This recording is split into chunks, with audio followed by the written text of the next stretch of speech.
तो hello everyone, तो कैसे हैं आप लोग। मुझे उम्मीद है कि बहुत ज़्यादा अच्छे होंगे और मैं बता दूं कि मैं बहुत बढ़िया हूँ।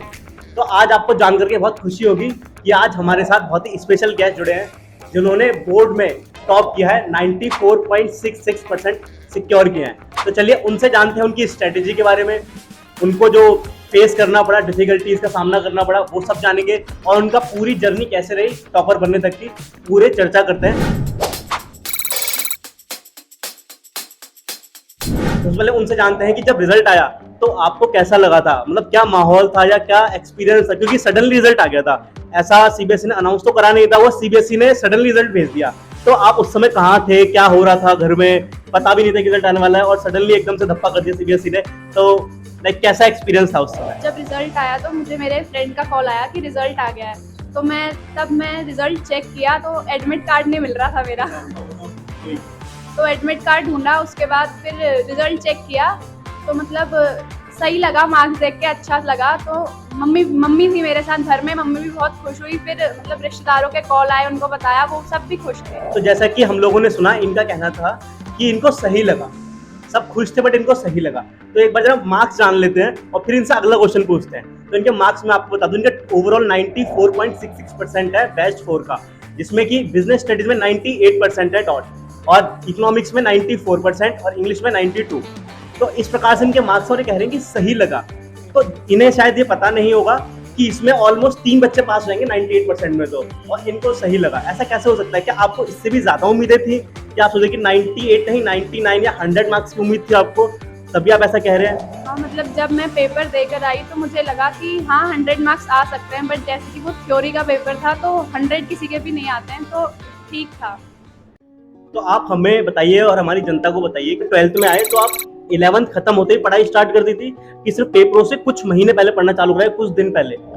हमें स्टार्टिंग से पढ़ाई जो है वो शुरू कर देनी चाहिए, क्योंकि लास्ट में आते आते ना तो सिलेबस कंप्लीट हो पाता है और अच्छे से पढ़ाई हो नहीं पाती है। तो लास्ट में रिवीजन का टाइम होना चाहिए और जो पढ़ाई है वो स्टार्टिंग से हमारी शुरू हो जानी चाहिए। तो जैसा कि आपने हमें बता दिया कि रेगुलर पढ़ाई करनी चाहिए, बट आप हमें ये बताइए अपने बारे में कि आपकी स्कूल की जर्नी कैसी थी? शुरुआत से आप मतलब कैसे थे पढ़ने में, like first second third fourth में कैसे थे, देन उसके बाद 6th 7th 8th में कैसा रहा आपका एक्सपीरियंस, देन फिर 10th में क्या माहौल रहा? 10th का मेरा एक स्पेशल क्वेश्चन है, वो मैं इसके बाद पूछूंगा। पहले आप मुझे अपनी जर्नी बताइए एक ऑलमोस्ट 10th तक की। मैं मतलब बचपन से ठीक रही हूँ पढ़ाई में, एवरेज स्टूडेंट। 9th में थोड़ा मतलब नहीं था, मार्क्स ठीक नहीं आए, और 10th में ठीक आए थे मार्क्स, एवरेज था मतलब। तो आप हमें ये बताइए, अब अगला क्वेश्चन ये है कि स्कूल में कितनी हेल्प रही वहाँ पे, स्कूल वालों ने, स्कूल के जो टीचर थे उन्होंने कितनी हेल्प करी आपकी इस जर्नी में, और क्या आपने कोचिंग लगाई थी या आपने सेल्फ स्टडी करी थी, उसके बारे में बताइए। और अगर आपने कोचिंग लगाई थी तो उसमें कैसा रहा आपका, मतलब एक्सपीरियंस कैसा था वहाँ पे कैसी हेल्प हुई आपकी, और आप उसमें सेल्फ स्टडी में क्या फ़ायदा रहा? स्कूल में हम सबको पता है ज़्यादातर पढ़ाई होती नहीं है, मतलब होती है पर हम लोग बच्चे करते नहीं है। तो सारी जो भी मदद मिली वो मुझे कोचिंग से मिली, और कोचिंग में हम लोगों ने टेस्ट दिए, मतलब वीकली टेस्ट होते थे हमारे, नोट्स बनते थे, तो सब कुछ अच्छे से कोचिंग से हेल्प मिली। तो यहाँ पे एक बड़े मजे की बात है कि देखो, पहली बार शायद हम लोग सुन रहे होंगे कोई टॉपर ये बोल रहा है कि स्कूल में पढ़ाई नहीं होती है, स्कूल में बच्चे पढ़ते नहीं है। तो ये कितने मजे की बात है कि टॉपर भी ऐसे बोलते हैं। मतलब देखो, इससे हाँ ये पता चलता है कि टॉपर भी ना कोई दूसरी दुनिया से नहीं आए होते, ये हमारे ऐसे ही लोग होते हैं जो मस्ती करते हैं स्कूल में और सारी पढ़ाई घर पे आके करते हैं या ट्यूशन में करते हैं। तो इतना चिल आउट रहना, ऐसा इतना प्रेशर नहीं लेना अपने ऊपर कि यार स्कूल में पढ़ाई नहीं हो रही है, स्कूल में हमारे टीचर पढ़ा नहीं रहे, या हम नहीं पढ़ रहे हम लोग स्कूल में, तो कुछ नहीं है। अगर आप घर पे आके अच्छे से पढ़ लोगे, अपने ट्यूशन टीचर की मदद ले लोगे या सेल्फ स्टडी भी अच्छे से कर लोगे तो बहुत हेल्प हो जाएगी।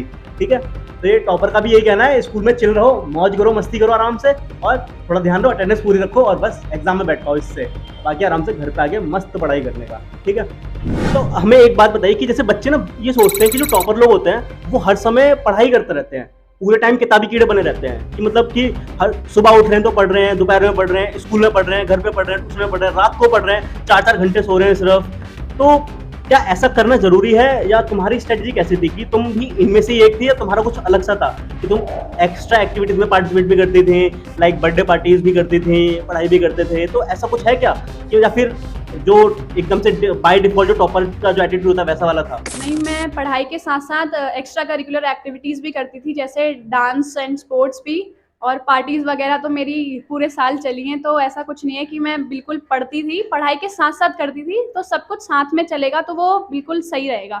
तो यहाँ पे एक बात ध्यान रखने की है कि हमें ऐसे बर्बाद होके या रो के नहीं पढ़ना है। अगर आप खुश रह के भी पढ़ाई करेंगे तो बहुत अच्छी पढ़ाई हो सकती है। तो देखो आपके सामने स्पेशल टॉपर बैठे हैं, वो खुद कह रहे हैं कि आप सारे काम कीजिए, मजे भी कीजिए, पढ़ाई भी कीजिए, पार्टी भी कीजिए, दोस्तों के साथ घूमिए भी, स्कूल में भी जाइए और पार्टिसिपेट भी करिए अलग अलग एक्टिविटीज में। तो सारे काम आप कर सकते हैं। बट इंपॉर्टेंट यहाँ पे क्या बोला, नोट करने की बात यह है कि रेगुलर पढ़ाई करनी है।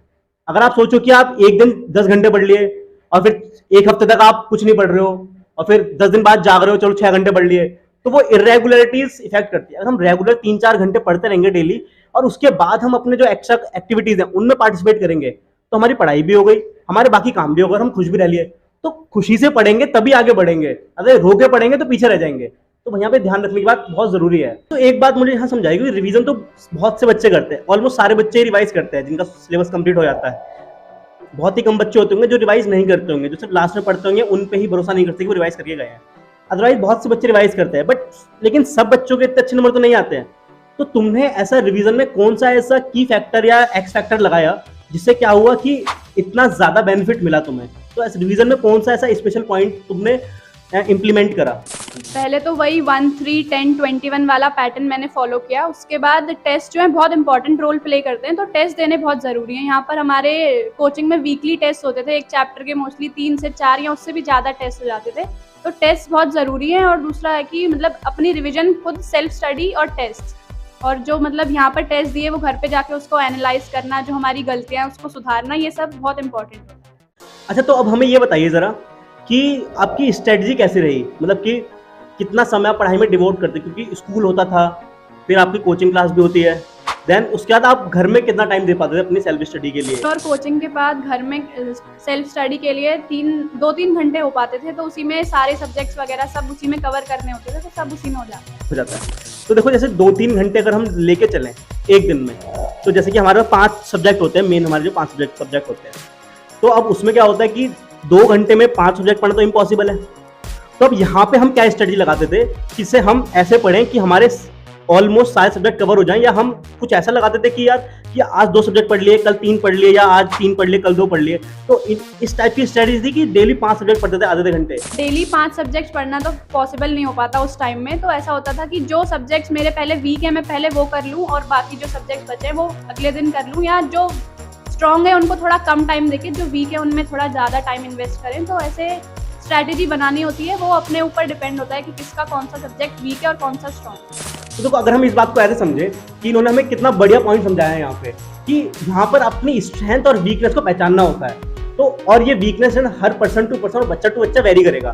तो आपको यहाँ पे अपना जो वीक सब्जेक्ट और वीकनेस है वो जल्दी से आइडेंटिफाई करनी पड़ेगी और उसमें ज्यादा समय डिवोट करना पड़ेगा। तो जैसे हम ये काम करेंगे तो हमारा जो वीक लिंक है वो हमारा स्ट्रांग होने लगेगा, और जो चीज स्ट्रांग है वो तो ऑब्वियसली स्ट्रांग ही है, तो उसमें भी बीच में टाइम देते रहेंगे। तो क्या होगा, हमारे एट दी एंड पहुंचते पहुंचते सब कुछ एक बैलेंस हो जाएगा। तो यहाँ पे जरूरी हम रेगुलर पढ़ते रहें और अपने वीक सब्जेक्ट को पहचाने और उस पर ज्यादा समय डिवोट करें। तो बहुत ही अच्छा पॉइंट हमें यहाँ समझने को मिला है। जरूर इसको ध्यान से सुने और इसको अप्लाई करना बहुत इंपॉर्टेंट है। अच्छा, तो हमें ये बताइए जरा कि बहुत से बच्चे ये जानना चाहते हैं कि उनका सिलेबस कब तक खत्म हो जाना चाहिए ओवरऑल, जैसे हमारा सिलेबस कब तक खत्म हो गया था यहाँ पे? जो सिलेबस है वो यहाँ पे दिसंबर 1st वीक तक खत्म हो गया था सारा। उसके बाद हमने रिविजन्स वगैरह उसके बाद स्टार्ट करी थी। सिलेबस दिसंबर 1st वीक तक हो गया था। जी हाँ, तो दिसंबर 1st वीक तक तो सिलेबस खत्म हो गया था। तो जब क्लासेस चल रही थी हमारी, तो क्या साथ साथ भी हम रिवीजन कर रहे थे, या हमने सिर्फ लास्ट में ही सारा हमने सोच लिया था कि हम लास्ट में रिवाइज करेंगे सारा सिलेबस? क्योंकि जब हम पढ़ के जाते थे यहाँ से, तो क्या हम रिवाइज कर रहे थे घर जाके, या फिर हम बस बैठे थे कि हम लास्ट में रिवाइज करेंगे जब सिलेबस खत्म हो जाएगा? ऐसा कुछ था क्या? मैंने साथ साथ में रिविजन करी थी। कोचिंग में जो पढ़ाया जाता था वो मैं घर जाकर भी पढ़ती थी। 1, 3, 10, 21 का पैटर्न मैं फॉलो करती थी। जैसे आज जो पढ़ाया वो आज ही करा, उसके बाद 3 दिन बाद उसको फिर से रिवाइज करा, फिर 10 दिन बाद और फिर 21 डेज बाद। इससे क्या है कि हमें याद रहता है, और जो हम बाद में रिवाइज करते हैं तो उससे हमें कम टाइम लगता है उसको रिवाइज करने में, क्योंकि हमारे पास नोट्स प्रॉपर बने होते हैं, तो वो अच्छे से और कम टाइम में रिवाइज हो जाता है सारा। तो यहाँ पे बहुत बढ़िया बात इन्होंने बताई कि इन्होंने एक पैटर्न बताया जो कि मैं क्लास में सबको ही बताता हूँ, तो इन्होंने उसे फॉलो भी करा। देखो, जब आप फॉलो करोगे अपने टीचर की बात, तो आप जरूर ऐसे अच्छे नंबर सिक्योर करोगे और सक्सेस तक पहुंचोगे। तो यहाँ पे हमने क्या पैटर्न बनाया था, हमने बनाया 1, 3, 10, 21। जो आज पढ़ा क्लास में उसको एक बार घर जाके तुरंत रिवाइज कर ले, क्योंकि जो क्लास में पढ़ते हैं हम लोग वो घर जाके 5 से 10 मिनट लगते हैं वो रिवाइज करने में बस, और फिर उसको 3 दिन बाद फिर पढ़ लिया। तो जो पहले दिन पढ़ा था 30 दिन फिर पढ़ा तो जल्दी रिकॉल हो गया एक तो पहली बात, और रिटेन हो गया, भाग के दिमाग में आ गया फटाफट से, क्योंकि भूले नहीं आप। और 10 दिन बाद फिर पढ़ लिया। अब क्या होगा, अब एक तो बहुत ही कम टाइम लगेगा और आपका समरी नोट्स टाइप कुछ होंगे, तो हम तो क्लास में बनाते हैं और आपके पास भी बनाते होंगे आप जहाँ पे पढ़ते होंगे। तो जब हम ये करते हैं ना तो टाइम भी कम लगता है। और फिर 21 डेज है, एक बार आपने ये पैटर्न फॉलो करा तो आप लास्ट में एग्जाम से पहले जब देखोगे तो बहुत ही जल्दी रिकॉल हो जाएगा और कुछ भी आप भूलोगे नहीं। तो इन्होंने बहुत एक अच्छा पैटर्न बना के रखा होता है और रिवीजन उस हिसाब से ही करी, तो जिसका फायदा इन्हें अपने एग्जाम डेज में मिला और उसका रिजल्ट भी आया बढ़िया सा, हम जानते ही हैं। तो यहाँ पे ना एक बहुत ही नॉर्मल क्वेश्चन है बच्चों का जो बहुत ज्यादा फेस करने को मिलता है। अभी भी बच्चों ने काफी पूछा मुझसे कि सर ये क्या होता है ना लास्ट टाइम में और ड्यूरिंग द पूरी जर्नी क्या होता है कि एंग्जाइटी होती है, कभी कभार प्रेशर होता है या एग्जाम फियर होता है। तो ये टॉपर बच्चों के साथ भी होता है या सिर्फ ये नॉर्मल बच्चों के साथ होता है? क्या तुम्हारे साथ ऐसा हुआ था कभी? क्या एंजाइटी वगैरह तो सबको होती है, ऑब्वियसली मेरे को भी हुई थी, पर इसका मैंने क्या किया था, मैं मेडिटेशन कर लेती थी थोड़ी देर या फिर सो जाती थी, म्यूजिक सुन लेती थी, मतलब थोड़ी देर 10-15 मिनट जस्ट रिलैक्सेशन के लिए, कि फिर दोबारा से उस जोन में आ जाऊं कि पढ़ सकूं अच्छे से। बस इसलिए मेडिटेशन कर सकते हैं हम, अगर आपको एंजाइटी हो रही है आप लाइट म्यूजिक सुन लो, बस यही सब। अच्छा, तो निहारिका हमें एक बात बताओ कि जैसे कोविड के बाद से और लॉकडाउन के बाद से ना क्या हुआ है कि बच्चों का अटेंशन स्पैन बहुत कम हो गया है, लाइक कंसंट्रेशन करने की जो पावर है या फोकस करने की जो पावर है वो बहुत कम हो गई है। तो उसको तुमने कैसे टैकल करा? लाइक जैसे डिस्ट्रैक्शंस वगैरह जो आते हैं पढ़ते समय, या फिर हम जब पढ़ रहे होते हैं तो सोशल मीडिया के डिस्ट्रैक्शन होते हैं एक, और दोस्तों का डिस्ट्रैक्शन बहुत ज़्यादा होता है आजकल, दोस्ती बहुत ज़्यादा होती है। तो इन सब से कैसे हम ओवरकम कर सकते हैं, या तुम्हारे साथ ये सब चीज़ें हुई तो तुमने कैसे इनको टैकल करा? तो डिस्ट्रैक्शन आजकल सबको होती है ऑलमोस्ट, पर मैंने जो अपने आप को डिस्ट्रैक्ट होने नहीं दिया, क्योंकि पर्सनल फ़ोन मुझे मिला नहीं था तो मैं फ़ोन से थोड़ा दूर ही रहती थी बाकी। और जब तक पढ़ती थी जब तक मेरा डेली टारगेट पूरा नहीं होता था, और 15 मिनट के लिए जैसे देख लिया, मतलब as a time pass use नहीं करा फ़ोन को, रेस्ट के लिए यूज़ करा, बाकी पढ़ती थी मैं। और सोशल मीडिया पे मैंने यूज़ करा, लेकिन उसको बिल्कुल अलग रखा अपने उससे। पढ़ाई के टाइम पे बिल्कुल फ़ोन हमेशा दूर रहता था, और मम्मी के पास फ़ोन था, मेरा तो पर्सनल फ़ोन नहीं था, तो इस वजह से मैं ज़्यादा डिस्ट्रैक्ट हुई नहीं। अच्छा, तो हम लोगों ने यहाँ पर एक बहुत अच्छी चीज़ देखी है कि आज के दौर में डिस्ट्रैक्शंस को पूरी तरीके से अवॉइड करना बिल्कुल ही पॉसिबल नहीं है। आप सोशल मीडिया को 100% तो एलिमिनेट कर ही नहीं सकते, लेकिन हाँ आप एक काम जरूर कर सकते हैं, आप उसको मिनिमाइज कर सकते हैं। जैसे कि इन्होंने करा, इन्होंने क्या करा, अपने जो काम थे पहले उसको प्रायोरिटी पे रखा, दैन उसके बाद उन्होंने एज अ रेस्ट की फॉर्म में अपने सोशल मीडिया को यूज़ करा। बट जनरली हम लोग कहाँ फंस जाते हैं, हम लोग पहले सुबह उठते ही फ़ोन को देखेंगे, इंस्टा देखेंगे, स्नैपचैट देखेंगे, व्हाट्सएप चेक करेंगे, दुनिया के स्टेटस देखेंगे, दैन उसके बाद अपना दिन रूटीन स्टार्ट करते हैं। इससे क्या होता है ना कि हमारा जो दिमागी संतुलन है या दिमाग की जो पावर है वो तो एनर्जी कम होने लगती है, और हम अपना सारी एनर्जी इसमें लगा देंगे फ़ोन में, सोशल मीडिया में, तो पढ़ने के लिए कंसंट्रेशन पावर और एनर्जी बचेगी ही कहाँ से? क्योंकि हमें हर दिन से समझना होगा कि हमें हर दिन लिमिटेड एनर्जी ही मिलती है, और हम उसको कहाँ यूज़ कर रहे हैं वो बहुत मैटर करता है। तो हम पहले अपने जो मेन काम है, जो पढ़ाई वाले काम है, प्रायोरिटी पे पहले उन्हें ख़त्म कर दें, दैन फिर जो समय बचा है फिर करो ना, उसमें जो कुछ करना है करो, मस्ती आराम से, क्या दिक्कत है, चलाओ सोशल मीडिया, चलाओ इंस्टा, किसने रोका है। बट पहले अपने जो मेन काम है उनको बहुत अच्छे से ख़त्म करना हमारे लिए प्रायोरिटी होनी चाहिए। क्या होता है कि काफ़ी बार पढ़ते पढ़ते हम लोग डीमोटिवेट सा हो जाते हैं या एग्जॉस्ट फील करते हैं। इस सिचुएशन में आपके लिए मोटिवेशन या इंस्पिरेशन क्या थी? और साथ साथ ये बताइए कि आपका कोई रोल मॉडल था जिसको आप फॉलो करते हो कि जिसके जैसा बनना है अपनी फील्ड में? हो सकता है कि फील्ड अलग हो, बट ऐसा हो कि तुम अपनी फील्ड में उसके ऐसा बनने का ट्राई करो। इंस्पिरेशन तो मेरी ये थी कि मुझे लाइफ में कुछ करना है, अपने आप को प्रूफ करके दिखाना है कि हाँ मैं कर सकती हूँ, खुद को भी प्रूफ करके दिखाना है और लोगों को भी करके दिखाना है जो ये कहते हैं कि तुम कुछ नहीं कर सकते, तो उनको दिखाने के लिए बस मेरी यही इंस्पिरेशन थी कि हाँ मुझे करके दिखाना है। और रोल मॉडल तो ऐसा मेरा कोई है नहीं, बट हाँ मैं मेंटोर मानती हूँ भैया को, क्योंकि भैया ही हमें मतलब मोटिवेट करते हैं, तो मैं भैया को अपना मेंटोर मानती हूँ। हाँ, तो यहाँ पर क्या है कि मोटिवेशन क्या होनी चाहिए कि सबसे बड़ी मोटिवेशन यही है कि हमें कुछ करना है अपनी लाइफ में, हमें कुछ प्रूफ करना है, खुद को प्रूफ करना है, और जो लोग ये सोचते हैं कि तुम कुछ नहीं कर सकते अपने जीवन में, उनको कुछ करके दिखाना है। और सबसे बड़ी मोटिवेशन यही होगी कि यार जिस सिचुएशन में तुम हो अभी, तो क्या तुम इस सिचुएशन में हमेशा रहना चाहते हो? अगर तुम्हें ऐसे ही रहना है तो कोई दिक्कत नहीं है, लेकिन अगर तुम यहाँ से बाहर निकल के कुछ अच्छा करना चाहते हो, तुम्हारे सपने जो ड्रीम्स हैं उनको अचीव करना चाहते हो, इससे बड़ा मोटिवेशन आई गेस और क्या ही होगा। अपने आसपास देख लो, अपने घर में देख लो कि क्या सिचुएशन है, अपने घर में अपने पेरेंट्स को देख लो कितनी मेहनत से तुम्हारे लिए काम कर रहे हैं, तो और क्या मोटिवेशन मिलेगा यार तुम्हें? वो अपने आप तुम्हारा मन करेगा पढ़ने का या कुछ करना है जीवन में या नहीं करना है। तो बस यही है, यही मोटिवेशन उन्होंने हमें बताया कि भाई इन्हें कुछ करना है अपने जीवन में और अपने पैरों पर खड़े होना है। ये बहुत बड़ी बात है। अभी आपने हमें अपनी जर्नी के बारे में बताया कि आपने कैसे इस जर्नी को कंप्लीट करा और कि कैसे कैसे आपने इस दौरान क्या क्या फेस करा, कैसे कैसे उसको ओवरकम करा।